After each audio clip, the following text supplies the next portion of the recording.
What's up? Welcome to the AV Club podcast. A couple things I want to address. First and foremost, there's no guest this week, which is cool. I'm cool with that. It's primarily a guest-based podcast, but I wasn't able to land one this week, so we're going to do without, which is awesome. No worries on my end.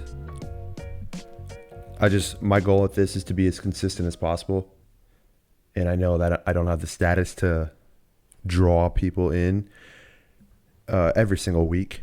Not yet, at least. And so the more consistent I am, the more consistent the guests will be, because, eventually, hopefully, it'll get to the point where it's a desired thing to come on here. People are more inclined because of, I don't know, they're just more inclined to, right? Nobody wants to go on a podcast that's not worth it, essentially. So anyways, I always find it weird when people talk to the camera by themselves. You have to have a super, super special talent to do that. And I don't think I have that. Maybe not yet, but who knows?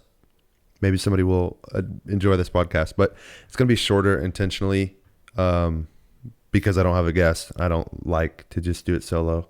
So here we are. But first of all, I guess this isn't first of all, this is second of all. I have some super cool news. So first, I keep saying first of all. Anyways, my desk arrangement kind of got changed. I don't know if you can tell, but over there, if you're just listening, the second I had two desks essentially pushed together facing each other. And so that's what the setup looked like. Super Joe Rogan-y, but that's the model. So I don't care. That's what I like also. It'll look better when I get more cameras, because the side view is a little strange, but you get both people in the shot, and it's super easy to just set up a chair and a mic in front of it instead of having couches and armchairs or whatever. This is what I prefer, the desks. And so I borrowed my roommate's desk, Daniel, and he needed it back for his office downstairs. And so now I was left with a smaller desk. So my desk is like a full-size desk. We had these like custom made, nothing special, just, local guy made them, which was really cool. And Daniel and mine were the same size, give or take like a centimeter or two, whatever. And this desk I have on here now is not as long or as wide. And so I'm stuck with this kind of awkward setup because my desk is bigger, clearly. And so, man, I was reaching out to people and super fortunate to come across these guys, this guy named Quentin. And man, his company is a woodworking company. He's makes custom wood pieces essentially. And so we've decided to partner together, and I'm super excited, very, very grateful to have the opportunity to partner with anybody. That's been a goal of mine as well throughout the course of this podcast, is to is to eventually partner with people and boost their brands and help boost my brand. And so I was able to partner with Quentin, and the name of his company is, let me pull it up real quick. Let's see. Sorry, Quentin. Let's see.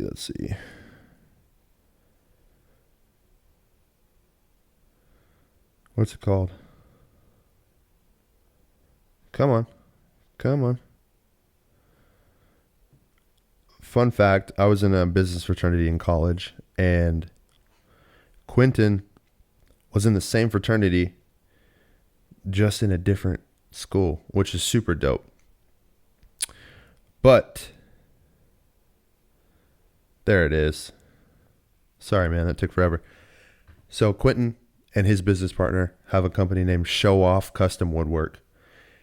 And that's exactly what they do, is they make custom woodwork no matter what it is. Cabinets, desks, tables, picnic tables, kitchen tables, literally anything you can think of with wood and craftsmanship, they make. And we're working on something that's going to be super dope. He's going to get some wood that he's never used before.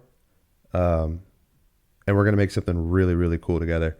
And I'm super excited because I get to help this guy, even in a small way. It's not like my platform is big enough to where I'm like, Joe Rogan status, boosting it to millions of people.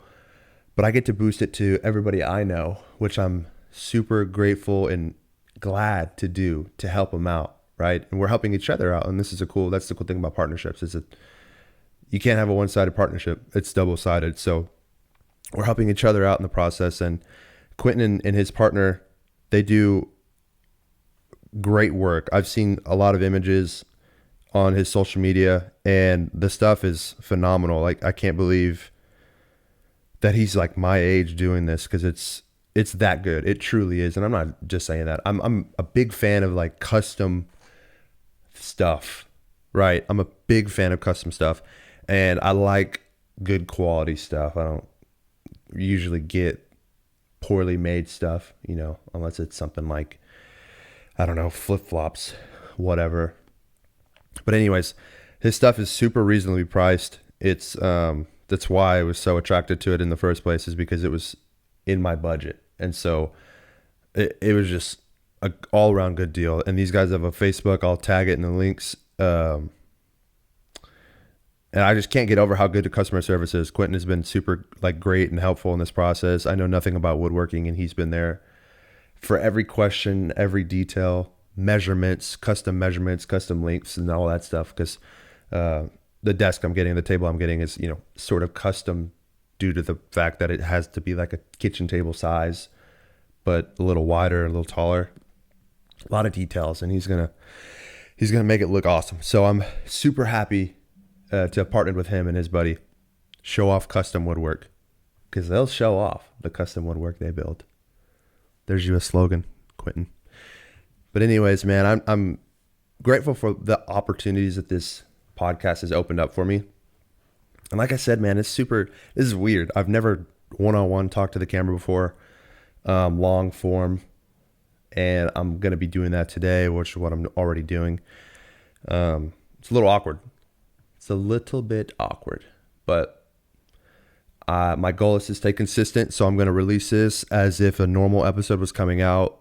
And yeah, I'm excited, it's crazy. I couldn't get any guests for this week, but I got 2 guests this weekend coming. So I'll have shows for the next 2 weeks, hopefully recorded this weekend and finished up. And so it's just the way this works. And not everybody can come when you need them to or when you want them to, and that's okay. That's just life. Like I said, I don't have a huge platform. And so this is all just for fun, and everybody who's doing it is, hopefully they have a good time.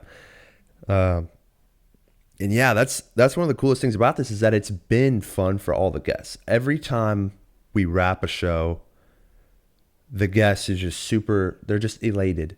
They're overwhelmed with joy, and they're like, man, that was so fun. We got to do it again. There's so much stuff you talk about on these things. Sometimes it doesn't even go the direction you kind of think it's going to go, because you kind of pre-plan, and then you get into it, and it's so, I don't even know. It just, the conversation takes over, and you're in the moment with these people. You can see the camera and the lights to your right, and it's like, wow, for a second, you actually feel like you're somewhat of like a, not even famous, but just, you have somewhat of a status that's higher than what it was before you got in front of the camera, if that makes any sense. Not that anybody's better than anybody, or not that I'm better because I'm in front of the camera. It's my camera. It's not like, people are coming and paying me to get filmed. This is all my stuff. So I'm just happy to be able to get to share that with many people that I admire and gotten to know. I haven't known, a couple of the guests I've had, I didn't know too well. I've met them maybe once or twice. So hearing their stories is what this is all about. I love it so much. And once again, that's why I'm doing this weird episode by myself. But man, this has been such a fun journey for me. I know that. So here's the weird thing. I don't want it to be like a comedy specific podcast. Like, my guests will kind of be the determining factor of how funny or not the show is, because like whenever I had, let's say, Gideon on, it was jokes every now and then, but it was mainly him telling his story, which is what I love. I love hearing people's stories and their journeys. And so I don't want to throw in humor when it's not needed, or force anything and obviously not be funny in the process. That would just be like a double miss. And so it's been weird because I really want to have like a comedy podcast, but I don't want to force comedy. I don't want to like tell written jokes online or on air because it doesn't translate. And honestly, I'm not good at writing jokes yet. I'm like in the process of getting there. And so it's super embarrassing, and I don't want to embarrass myself any further than what I already do because I'm a fool. But if you know me, which I'm sure if you're listening to this, you probably do, you know that I'm a goober. I'm a McGoober. I love laughing. I love making people laugh, messing with them and telling jokes and just laughing and smiling. It's my favorite thing in the whole entire world. And hopefully by doing this podcast, I make people A, smile, right? B, hear a cool story, and C, laugh. Those are the things I love the most. And a lot of things in my life have been changing now that I've found that out, which is super cool. I'm my life's going really well right now. And yeah, it's amazing what this podcast has done and how it's changed my perspective in the short amount of time I've been doing it. And I'm trying to release episodes every Friday, and I'm going to do it as long as I can until I can't do it anymore. And it sounds like I'm about to cry, but I'm not. I just got a dry throat. I'm okay. I promise. Man, it's crazy is that example I gave of not buying high quality, like I gave the example of buying high quality stuff, and whenever I don't buy high quality stuff, it's something like flip-flops. I actually just bought a pair of Birkenstocks for the first time in my whole entire life, and they're pretty good. I mean, nothing special. The brand does make me feel a little cooler, but they look kind of fake. They're like the rubber ones, so I can get them wet, if I need to go like in the beach or whatever, which I'm going to in like 3 weeks, going to the beach. That's kind of why I got them. But it's weird. There's a weird coincidence that I said that. Maybe it's because it was on my mind, but those were not cheap sandals. But it's crazy. It's crazy. Man, not even kidding. I feel a little bit like, partnering with Quentin and his partner made me feel like I have a sponsor, which low-key it kind of is a sponsorship. Like we partner together. We do, it's not like what you'd think. I'm definitely not getting paid. But we're working with each other and helping each other out. But even that little thing is like, gives me so much confidence and so much boost in what this podcast is doing. Just because of like, he told me he listened to an episode or whatever, and he was like, dude, I really enjoyed it. And so in my mind, before he listened to it, he had said all this, and I was like, man, I hope he doesn't hear an episode and not want to continue with our plan, because I like as much as I want to help the guy out and like as much as he's helping me out, like I need a desk. So like it was just perfect timing, perfect opportunity. So it was weird, the lack of confidence I got, like kind of like, whoa, is he gonna want me to do this? Is he actually gonna want me? But the fact that he went through and is like, yeah, let's do it. Let me get some numbers together this weekend, and we'll, calculate like how to get the wood and all this stuff, all the little details that go into logistics of it. But I was like, man, how encouraging is that? Knowing that somebody is willing to display their work and like for me, for my show, so that it helps them get their name out there. That's amazing. That can't tell you how happy I was to find that out and how joyful it gets me to even be able to share this with you guys. I mean, That's a goal. That's been a goal of mine. That's like very small scale. Like we're just barely scratching the surface with this show, and I can't believe it's happened so quickly. And it might not even seem quickly to most people. It might seem really quickly to some people, but man, I believe that my efforts and my consistency will pay off in the long run. And so that's why, again, that's that point again. That's why I'm here doing this right now. This weird talk to myself. It's literally me in this whole house by myself. My studio is like upstairs. My roommates are not home. And I'm talking to myself because I can see myself in the camera. And so I'm like, man, what the heck? This is weird. Never thought I'd be here. I have like 4 bottles of water over here because I drink a lot of water. Not really, but flavored stuff.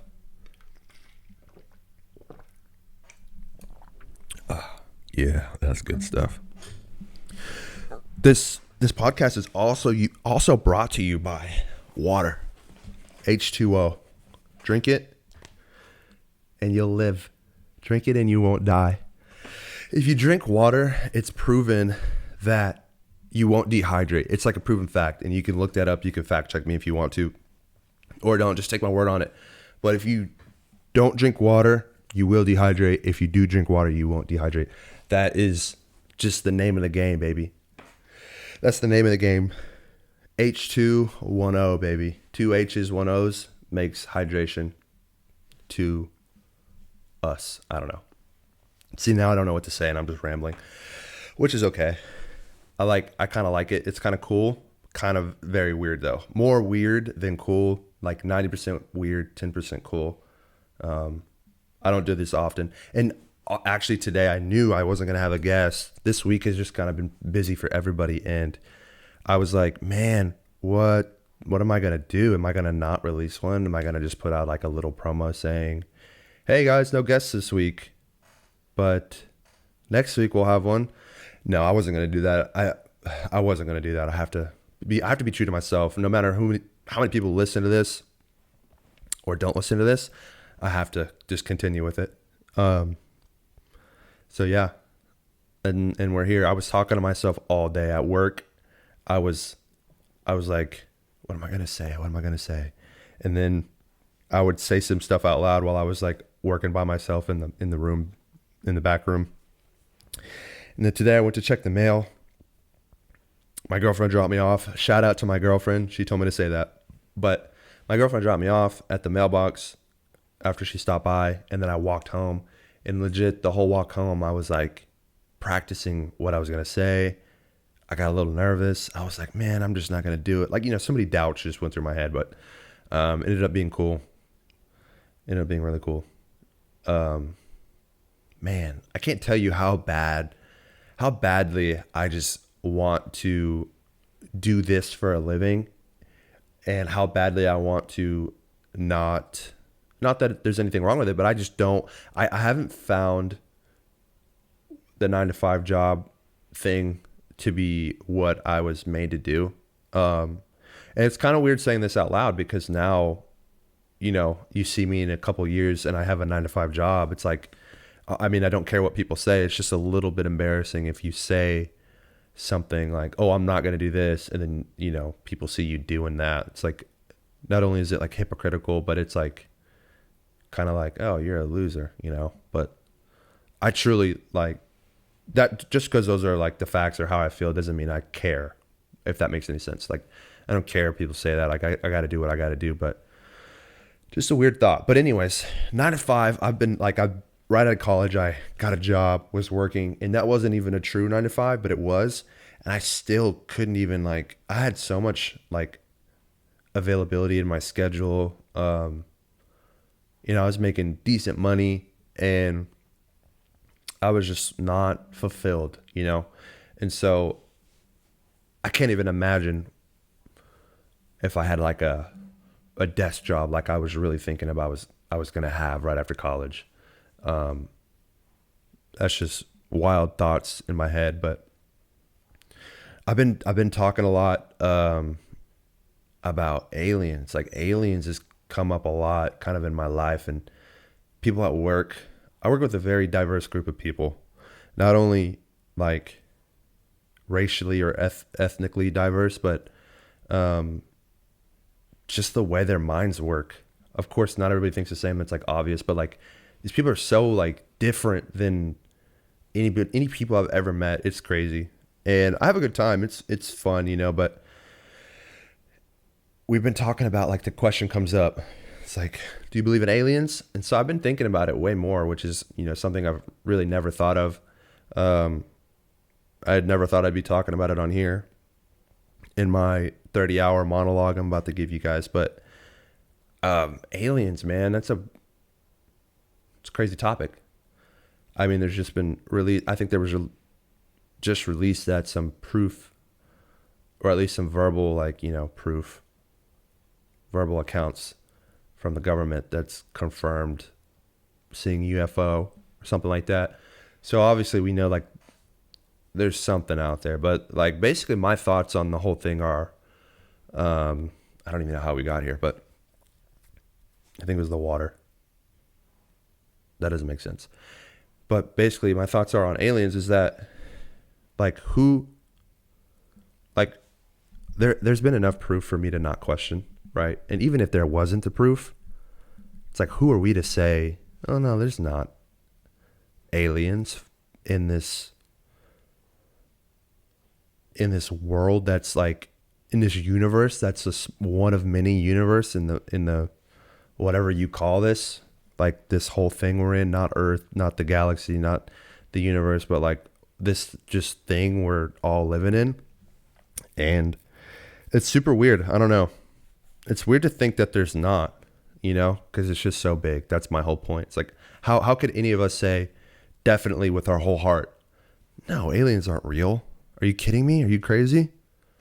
It's like, dude, have you even been out of the country? Like, how do you know what you haven't seen? Like, how do you know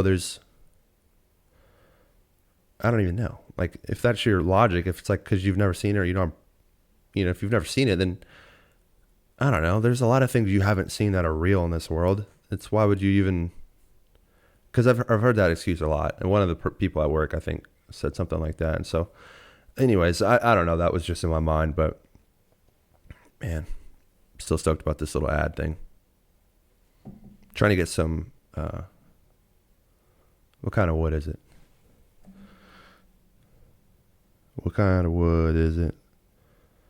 It's, let's see. Sorry guys, I keep doing this. We're trying to get a wood table that's made out of,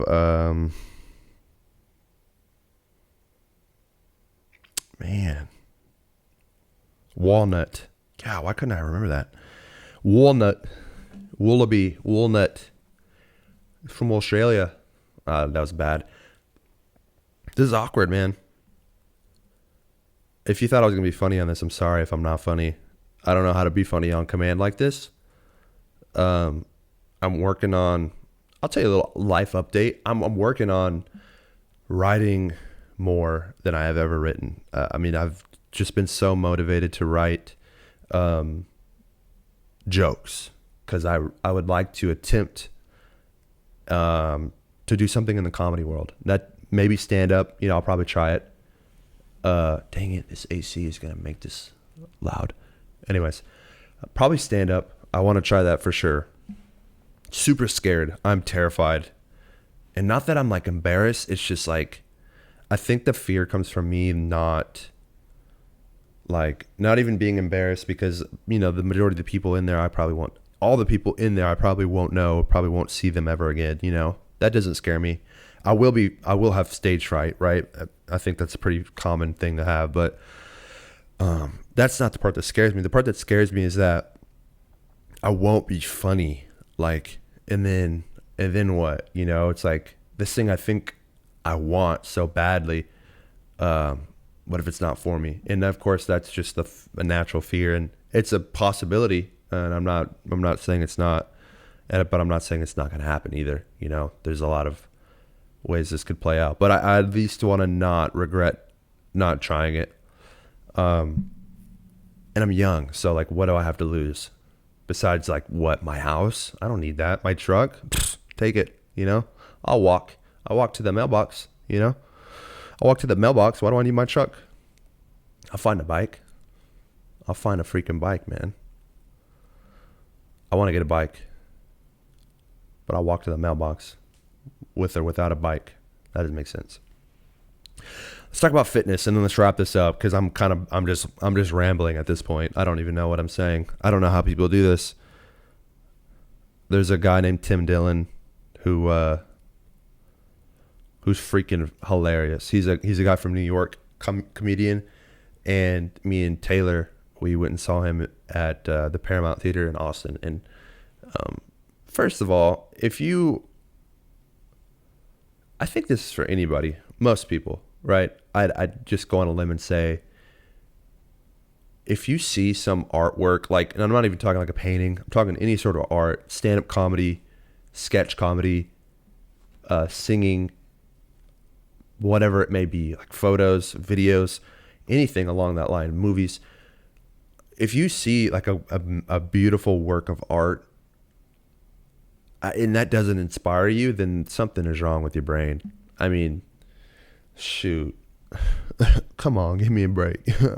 But seriously, if you see some sort of art and it doesn't inspire you to like just, it doesn't motivate you to just do something, get out there and create something or to work harder at whatever it is you're doing, then man, I don't understand. Like, so we saw this guy, Tim Dillon, and he's so freaking funny. He wasn't even doing his routine, right? Like stand-up comics, if you didn't know, you write an act. It's all scripted. Everything you hear has been said probably, you know, at least 50 times. The very, very minimum is 50 times, you know, like, and so that's why it's so funny is because they get the timing down and the cadence down and their rhythm has got to be on point, and all these things have to go into this factor, and all these things play a factor in making somebody so funny. And this guy, Tim Dillon, just went on a straight rant. There was a 13-year-old kid in the front row of this comedy event. And first of all, like it's usually 18 and up, right? But this kid was with his parent, and this kid was sitting in the front row. And Tim Dillon is not a clean comic, not in the least. And so he was talking about all sorts of crazy stuff. Like, I'm not going to give away his jokes. You got to look him up. But it's like this kid was there, and that was so distracting to Tim. He just completely kind of like took his material, put it to the side, focused on this kid, and just basically did a whole stand-up act around this kid. Just made it up on the spot. Like, I was so impressed with the whole thing. Not only was he hilarious, but he like totally went off of script and just literally made it up on the spot. Was talking to this kid, was like hyping him up. And then he was like, you must be crazy if you're here. Like, because I'm the worst guy you could see. Like, your dad must be the worst parent in the world. And there was actually a divorce attorney in the audience, and he had like, you know, like comics do. They're like, hey, what do you do, sir? And he's like, oh, I'm a divorce attorney. And then Tim was like, he was talking to the kid and the kid's dad. He was like, hey, dude, you should probably hire him because you probably are going to need this guy here after your wife finds out where your kid is. Something like that, man. It was so funny. And his act, and he would even tie in parts of his act to form it to fit around the 13-year-old kid. And I was like, man, what art? It was just so inspiring. And so basically all that to say, he's got his own show where he just does this one-on-one. He's got a producer, but he just talks about whatever's on his mind that day or whatever like topic is. He'll have a specific topic, but then he'll just go off for an hour. And it's not only is it entertaining, but it's like funny, you know, because you could be entertaining without being funny. And it was both. It was crazy, super impressive. But anyways, let's get into some fitness and then we'll wrap this up because I've been talking for 30 minutes already and I have nothing good to say. So anyways, let's see. So I had in 2020 did marathon training. because the gyms got shut down, right? I was living in an apartment at the time. I really was only using my kettlebell, which was 35 pounds, and nothing else. And so I at a certain point, me and my roommate and one of our other buddies, we decided to, hey, let's run. Really, it was Adrian, the runner. He does endurance sports, and he basically talked us into it. And so we were like, oh, what the heck? You know, we have no other thing to do. Tired of doing the kettlebell. Let's try it.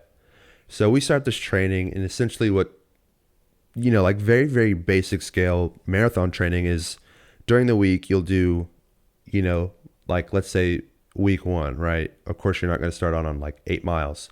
So you start out on like 2 miles, right? On like most of the days, you'd run 2 miles of the week.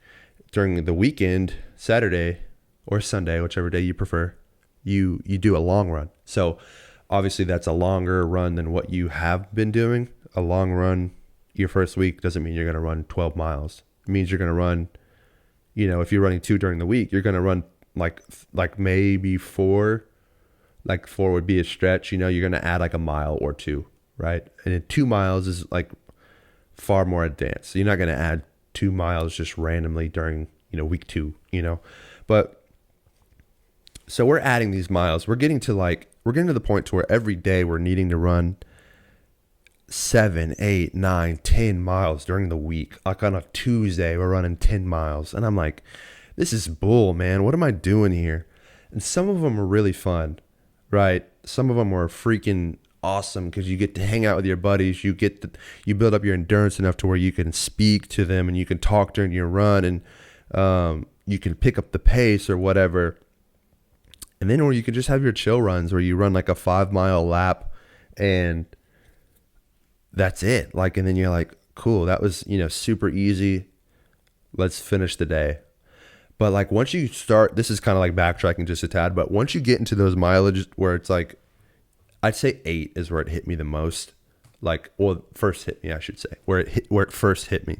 It's like after you run 8 miles, no, actually like 5. You run 5 miles and then you just get home and you're like, oh, like you melt, like you're dead. Your feet are sore, your body's sore.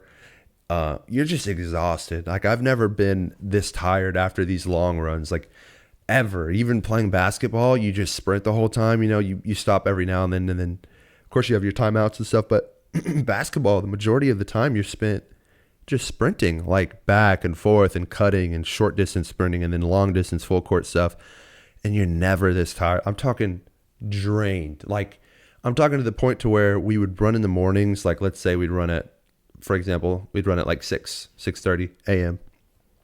We'd get done with like an 8-mile run. It would take us like, let's say an hour and some change because I don't really remember. But you get home and like it's only 7 or 8, maybe 9 if you're a later runner, if you ran later. But it's like not even 10 o'clock in the morning yet, and you're dead. Like I couldn't even work like on like work, because at that point in my life I was doing freelance work. So I was here at the office in the desk trying to generate business leads and get people to hire me for video stuff, and I was just like, I can't do it. I can't. No, please, no, do it. Like I was legit dead. I had to take a nap in the mornings, which is so weird, but that's how hard it was on my body. And like maybe I just wasn't eating right. That's probably what it was. Like, you know, I always at least attempt to eat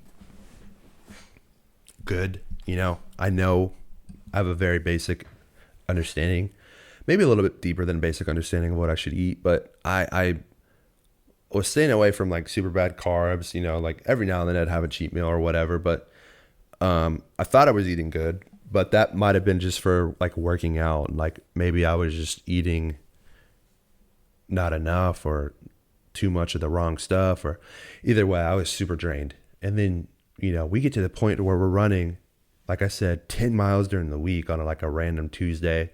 And then that weekend runs would be like 12. And then we get to half marathon, 13. And then we get to 15. And then we get to 16. We get to 17. And then we get to 18, 19, 20. We got to 20 miles. Like that's where I stopped, because at this point, you get to a certain point where you're super close to the marathon. You're supposed to taper off so that your body's fresh, but you still have the endurance, and then you get that marathon. And what people say is like, you're never supposed to train for a marathon by running a marathon and training. Actually, I just made that up. I've never actually heard that. That sounds really good.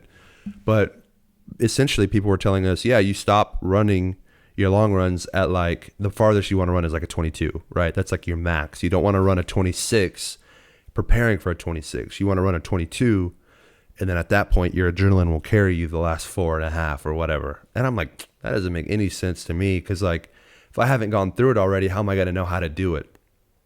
And a lot of running is just super mental. Like, you have to gut it out. I remember we did a 16-mile run in Austin, right?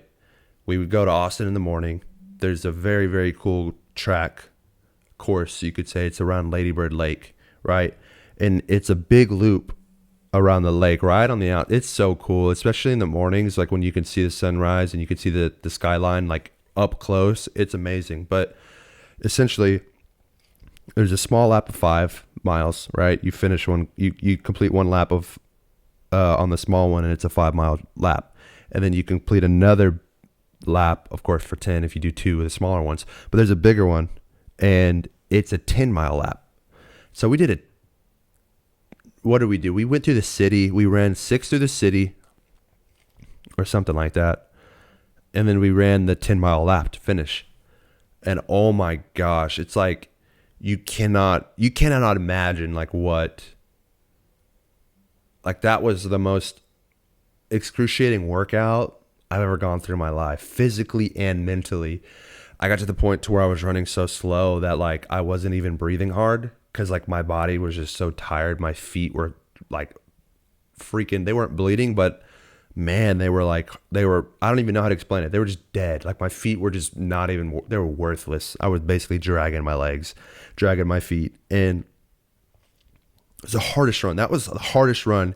We even ran a 20. The 20 was hard, but the 16 was by far the hardest, because it was the first time we'd gone past 12 or something like that. We did 12, and then we did maybe actually we might have done a 13 and then a 15. I know we skipped at least a mile in between. And so, oh my gosh, it was so hard. And the weirdest thing is eating while you're running. Like your body's burning so many calories, and you're just using so much of the nutrients that your body's stored, that you have to eat while you're running in order to maintain any sort of energy level. It's crazy. Like we were having to chew energy gummies, like the Gatorade chews, which when you're a kid, those are cool, like before a basketball game or a football game. But like, they're definitely not needed, right? Like you're definitely not gonna work hard enough to where you're gonna need to burn and take more energy during the game, unless you're a savage.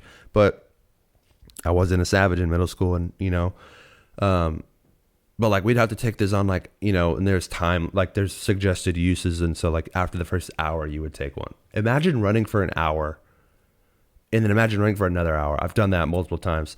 I don't know if I'll ever do it again. Maybe not. But anyways, long story short, the marathon was supposed to be in December of 2020. They canceled it in November. Like, I think we were like 2.5 weeks out. And at that point, I was like, why? Like, why did I just do all this training for no reason? Like, I knew, because there's COVID. Like, literally the middle of COVID is when it hit. People thought they were still going to have a marathon. I signed up for a marathon in the middle of COVID. It's the dumbest thing up. It was the beginning of COVID. But, like, I guess you never know. Hindsight's always 20/20. But obviously they were going to cancel it, right? Like, looking back, duh.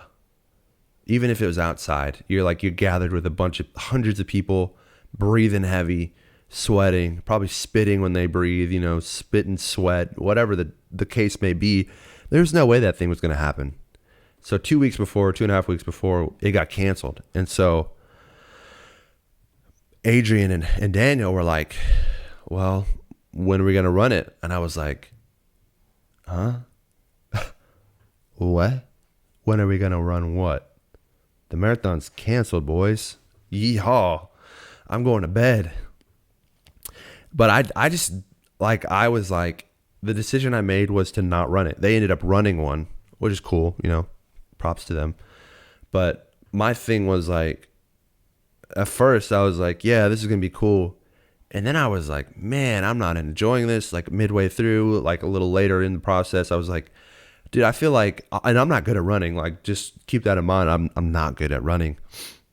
I did pretty good though. I kept up as best I could, but like running isn't my thing. I'm a big boned, not even big bone. I'm just a thick dude, and I always have been. And running helped me. Honestly, I didn't even lose weight. Like I didn't even lose that much weight. If anything, I lost mostly muscle mass, and that was it. But anyways, I was like, yeah, I'm not doing it, boys. I just personally, I didn't have fun. I was starting to compete with Daniel, especially. We were like neck and neck, and then it got to the point where he was like, I had like a 2-week period where I had to like rest, or like a week or something, because I hurt my leg, and I was like, I don't know what's wrong with it, so I'm just gonna stay off of it. And thankfully it healed. But like I was behind, and then I got to this point where I was like competing with myself and with him, and then it just got unhealthy in my head, and I was like, oh, I don't like this. Like I don't like feeling like, this is a friendly marathon. I'm not trying to race anybody. I'm not going to win the marathon, like I'm not going to win first place. And if I did, whatever. What does that even mean? Like I'm not going to win any money, I'm not a professional marathon runner. So I was like, I just don't see the point in putting my body through any more of that stress, because my knees were dead. Like my knees were freaking hurting, and I've never had knee problems. And I was really, really missing like weights, hitting the gym, being a thick boy. And so I was like, yeah, guys, I'm not in. And so then at that point I started hitting the weights. I bought a weight set because there was no gyms open at that point. And anyways, I put on a lot of muscle back without really gaining much extra fat, if any, honestly, because I'd lost a ton. And so it was super tough to gain it back. I lost a lot of strength, and so it was really weird getting back into it. But now me, Taylor, Daniel are doing this gym. We're going to this gym called Regimen. Shout out to Regimen Fitness. It's in Round Rock. It's like a 15-minute drive, which is nice compared to the gym we were going to. And we basically, what the gym consists of are 3 separate days. 3 days you have the option to choose from, right? You have your burn days, which are your like cardio days, really high intense cardio. You have your boxing days, which is a mixture of that cardio plus boxing. They have tear-shaped aqua bags. If you've never punched a bag before, it's basically a punching bag that's imagine a teardrop shape, but it's big, it's full of water. And so the fact that it's full of water allows for it to absorb a lot of the force. And so when you punch it, it's not prone to like swing back and forth, which isn't a good thing when you're punching the bag, right? Like it's not a bad thing, but you don't want it to move so you can hit it.